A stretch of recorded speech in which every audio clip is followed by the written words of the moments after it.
좋은 저항을 받고 내려왔을 때 좋은 지지가 나와주면은 상방 쪽에 조금 더 힘이 실리게 되지만 전체적인 차트를 봤을 때 이 친구는 상승을 하기가 좀 버거울 수도 있다. 이렇게 말씀을 드렸습니다. 작은 원으로 표시를 해둔 이 라인도 중요 선상이기 때문에 이 친구가 올라갈 때 저항을 맞을 확률이 높다.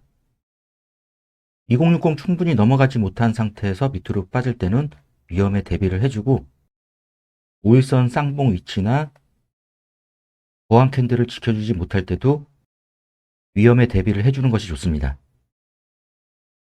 일단 이런 부분도 중요 라인으로 볼 수 있는데 현재 저점을 찍은 이 부분, 이 라인이 상당히 중요할 수 있다. 지금은 21선, 61선 다 하방 쪽이고 당분간은 이 밑으로 깨고 내려올 때는 121선도 완만해지는 구간으로 들어가게 됩니다.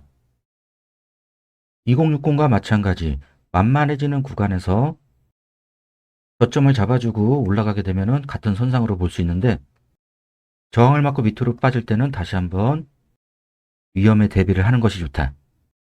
자, 가장 중요한 선상, 이 라인을 깨고 내려와도 되지만 대략적으로 이격을 크게 벌리지 않은 상태에서 다시 올라오는 부분을 확인해주고 자리를 잡을 때까지는 이 밑에서는 매매를 하지 않습니다.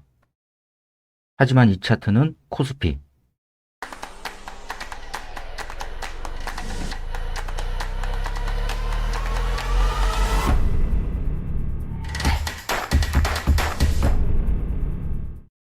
캔들로만 봤을 때도 오늘자 캔들의 종가 밑에서는 매매를 하면 안 되고 만약에 갭을 띄어서 갈 경우도 갭하락시키고 갭상승이 나왔기 때문에 이 밑에서는 절대 매매를 하지 않는다.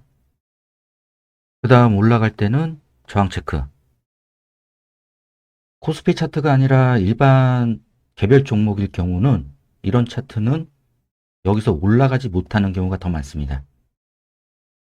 올라가더라도 저항을 맞고 밑으로 빠지거나 수렴 형태를 다시 한번 보여주고 61선에 충분한 하락 기간을 둔 다음 돌리는 경우가 더 많기 때문에 충분히 돌릴 수 있는 위치까지는 강한 테마나 재료를 가지고 있는 그런 종목들 위주로 매매를 하는 것이 좋습니다. 그리고 가끔씩 공개 영상에서도 얘기를 하고 술자리에서도 가끔씩 얘기를 해드리는데 시간 내에서 상승한 종목들을 보게 되면은 적은 거래량으로 상승을 하거나 거의 대부분 바닥권에 서 있는 종목들이 상승을 하는 경우가 많습니다. 장 중에서도 마찬가지고. 이 부분을 몇 개월 전부터 얘기를 했던 건데 일종의 전조 현상이라고 볼 수 있습니다. 지수가 상당히 불안해지는 영역으로 들어와 있다.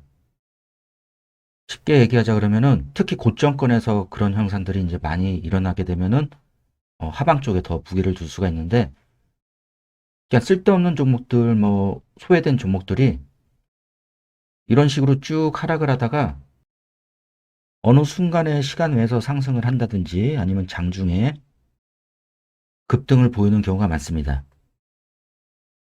지수를 이끄는 종목이 아님에도 불구하고 이런 종목들이 대다수 종목들이 이 밑으로 빠질 때는 하방 쪽에 무게를 둘 수 있고 반대로 이 위에 있으면은 상방 쪽에 더 무게를 둘 수 있다.